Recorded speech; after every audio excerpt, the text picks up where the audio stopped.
So iOS 13 Beta 5 just got released today, and man, let me tell you, my voice is sounding so good right now. I wish my voice could sound like this every single day, but this is weird because Beta 5 came out literally a week after 12.4 came out, which I'm actually kind of happy about. Obviously, I get to make more videos about it, but at the same time, this is showing Apple is kind of focusing more on their software now. If you remember, even with iOS 12, they spent so much time just like in between versions of iOS that was so annoying. Like from 12.3.1 to 12.4 was so long, but as you can see with iOS 13, they're kind of like pushing updates at least like 2 weeks, maybe 3 weeks in between.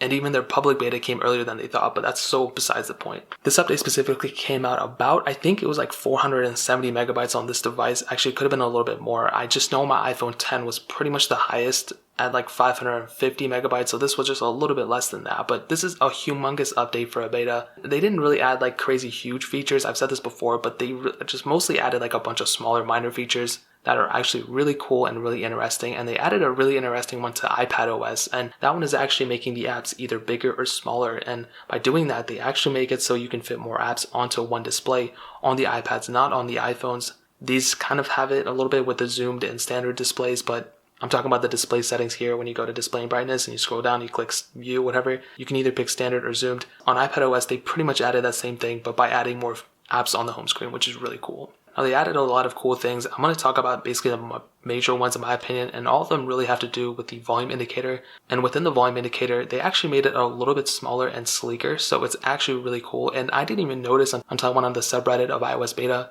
and I saw that literally so many people were talking about this. I'm like, dude, that is literally so cool. I'm so glad they did that. Because at first I was like, dude, it's pretty thick, and I said this before, but like, I know a thick thing when I see one, you know what I mean? Like, just kidding, but I'm so glad they actually narrowed it down and made it a little bit smaller, so I'm super happy about that. And speaking about the volume indicator, I'm going to zoom in right now. They actually made it so before you can only set it to 16 different settings, but now you can actually set it to 34 different settings, which is over twice the amount, which is really cool. And I'm actually happy they did that. So you can set it to more refined. So if you want it at a certain exact, volume, then you can set it at that point. So that's actually really cool, and I'm happy about that. Now, another thing is that screenshots are now actually rounded on the iPhone XS, XR, XS Max, and all those other iPhones that are like gesture-based, no home button. But I tried it on here and the 6S and the SE, and they're still like squared off, so they're not rounded on here, but still a really cool thing that they added. My bad, guys. I was looking at so many different photos.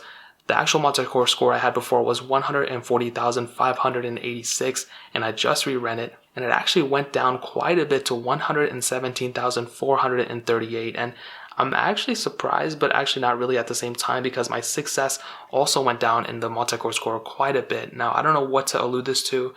The SE went up actually, which is kind of interesting, but yeah, I don't know what to allude this to. If you guys have an iPhone 7, let me know what your benchmark was. Like, benchmarks on everything, I know that, but they could mean something, and that's something that I'm kind of freaking out about. But Beta 5, I'm expecting more stability and everything out of it. Just got dark all of a sudden. But like I said before, if you own an iPhone 7, don't install iOS 13 yet. Completely wait. You're not really missing out. Actually, you're missing out on some things, right? But don't be too upset. It's coming in literally like not even a month and a half, like a month and a week. So you'll be set. Don't worry about it. You'll be straight. But that's pretty much it. If you have any questions or anything, leave it down in the comment section below. Hit that like button. That would mean so much. But definitely hit that subscribe button. Every single subscriber that we get really does count. So it means so much if you guys could hit that. Also, check out the other links down in the description as well. My Twitter, my Instagram, my second channel. All those links are linked down below. I'd really appreciate if you guys could check it out. But more importantly, everything else, I love every single one of you guys. Hopefully I'll catch you guys in the next video. Peace out.